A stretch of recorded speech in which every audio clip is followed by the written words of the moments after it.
Secretary General, welcome back to the program. Thank you for having me. It's been quite a NATO-focused General Assembly with all sorts of speeches and commentaries around the edges about directly. So President Zelensky of Ukraine said the following: no, not international law, not cooperation, but weapons decide who to survive. And he said that even being part of the long-standing military alliance doesn't automatically mean you are safe. So is that a direct shot across NATO's bow? No, I don't think so. And of course, he's right on the weapons, because he needs the weapons. The good news is that the US, since mid-July, is supplying the weapons again, paid for by allies. The president decided to open the floodgates again, both lethal and non-lethal weapons into Ukraine, which is extremely important for the Ukrainians. And it helps them to stay strong in the fight. And they're exceptionally successful.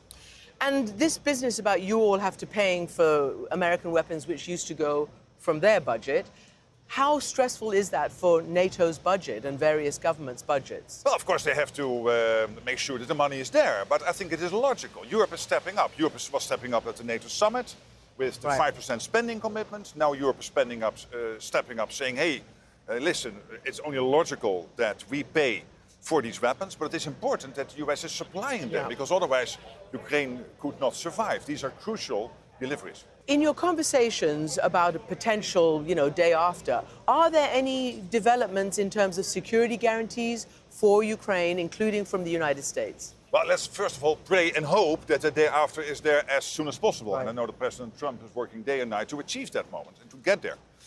The Europeans, under the leadership of the French and the Brits, came together organizing these security guarantees. The US has now said we want to get involved, so that debate is now taking place. But of course, all of this can only be implemented post a long-term ceasefire or a full peace deal.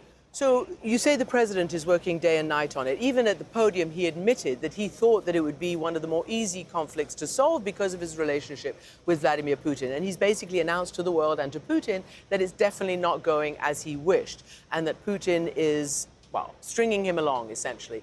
What is the hope, do you think, for Putin to understand that it's time to agree to a ceasefire, to negotiate an end? Well, I think President Trump hit it exactly as he should have by mentioning the paper tiger. And then the Russians coming back yesterday the whole day saying, no, we're not a paper tiger.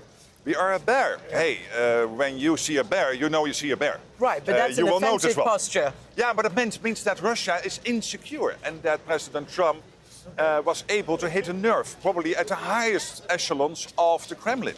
Okay. And why is this? Because if I was a student of history, as I am, and Putin is also a student of history, and he loves his country and is proud of that history, I would not be in a good place. He's lost 1 million people now, or seriously wounded in this war. He is now losing in 1 month what the Soviets lost in 10 years in Afghanistan, only in 1 month. So this is what's happening at the moment. And he is not making the progress he wants.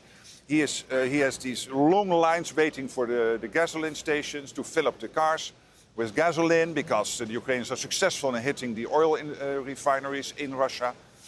So he is not in a good place. And I think President Trump feels that, and he's putting pressure on Putin. Come to the table. Just a quick thing, because he's not in a good place, but you remember in the Oval Office, Trump had told Ukraine that you're not in a good place, you have no cards. Now he's saying that actually, I think, with NATO help, that you can win back all your territory. How did you analyze what that meant? Is the aim now to help Zelensky and Ukraine enough to win back things, even like Crimea, the Donbass? Well, I think what we have here is a president really trying to get Putin to the table, and so far Putin has not played ball. Yep. And he wants him to play ball and come there and make compromises and end this terrible war. And there will also be discussions on very sensitive issues, including territory. And both President Trump, myself, we all agree it's up to President Zelensky to discuss territory and make the necessary deals when that moment comes. But at the moment, of course, the problem is that Putin is not there, and therefore the 5% spending commitment, this weapons delivery from the US into Ukraine paid for by allies, but also the discussion now between the EU and the US on more sanctions on Russia is extremely helpful to put that pressure on Putin and get him there. Do you think that'll happen? Because President Trump has said that that's available, but he keeps having these rolling deadlines. Do you think finally he will put those sanctions on? He already did. We have seen what Well, he no, did. not the big ones that Oh, are the secondary prepared in... sanctions. The big one on India. Yes, Well, but secondary I'm talking about sanctions. on Russia. Yeah, but this immediately impacts Russia, because that means that Delhi is now on the phone with Vladimir Putin in Moscow, and Narendra Modi asking me, hey, I support you, but again, could you explain to me the strategy? Because I have now been hit by these 50% tariffs by the United States. So President Trump is implementing what he says. But of course, we are not happy that so far we have not been able collectively to end the war. And he is working on that. And what do you make, because he talked about NATO nations, I think, he said, I'll put those on, but you also have to stop buying Russian energy. So there's Turkey, Hungary, Yes. Slovakia. Yeah. What are you telling those nations? But there are two issues. One is that a couple of these nations still buy Russian oil, Yeah, yeah. and I agree with President Trump, this should stop. And I know that the European Commission President is working on this.